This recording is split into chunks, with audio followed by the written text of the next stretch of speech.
সম্মানিত আশিক রাসূলেরা, প্রতি বছর, প্রতিদিন, প্রতিক্ষণ এমন নিয়ামত আমাদের সামনে দিয়ে চলে যাচ্ছে, না জানার কারণে আমরা নিয়ামত থেকে বঞ্চিত।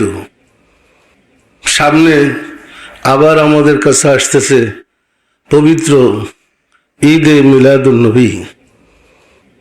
অনেকে আবার প্রশ্ন করে, মানুষের ঈদ তো দুইটা, ওনারা আবার আরেকটা ঈদ বানাইলো কোথা থেকে? ঈদ কি বানানো যায়?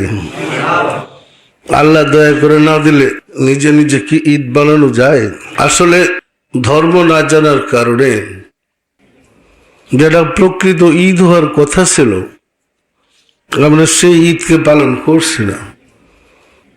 প্রকৃত ঈদ ছিল কুল কায়নাতের রহমত, রাহমাতাল্লিল আলামিন এই ধুলির দরায় তাশরিফ নিয়েছেন। এই আনন্দ সমগ্র সৃষ্টির জন্য আনন্দ, এই আনন্দ সমগ্র ফেরেশতা কুলের আনন্দ, এই আনন্দ সমস্ত নবী রাসূলদের আনন্দ, এই আনন্দ সমস্ত আত্মার আনন্দ। এই আনন্দ ছিল রাব্বুল আলামিনের জন্য শ্রেষ্ঠ আনন্দ। কারণ জগৎ পরিকল্পনা বা সৃষ্টি করার পিছনে কারণই ছিল রাহমাতাল্লিল আলামিন। রাসূলকে কেন্দ্র করে তিনি সমগ্র সৃষ্টি, সমস্ত আয়োজন, এই নবমণ্ডল ভূমণ্ডল সৃষ্টির আয়োজন করেছিলেন। সমস্ত আয়োজন সমাপ্তির পরে যখন প্রধান অতিথি মেহমান আসলেন, এটা স্রষ্টার জন্য কি সবচেয়ে বড় আনন্দ ছিলেন না? তাই তো তিনি ফেরেশতা কুলদেরকে নিয়ে সালাম পাঠাইছিলেন, দুরূদ পড়তেছিলেন রাসূলের উপরে।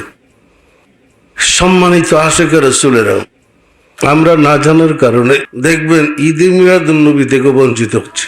একটা শ্রেণী বলে ইহা আবার কোন ঈদ বলে, কিন্তু আসলে ধর্ম সম্বন্ধে জানা নাই, নিজেকে পণ্ডিত মনে করে আসলে ধর্ম সম্বন্ধে খবরই নেই। এই যে সৃষ্টি জগতের শ্রেষ্ঠ ঈদ, এই ঈদরা কুরবানির ঈদ না, গরু কাটার ঈদ না, আর গোস্ত খাওয়ার ঈদ না। এই যে সৃষ্টি জগতের শ্রেষ্ঠ ঈদ, সৃষ্টি জগৎ রাহমাতাল্লিল আলামিনকে এই দিনে পেয়ে ধন্য হয়েছিল। সত্য না মিথ্যা বলেন?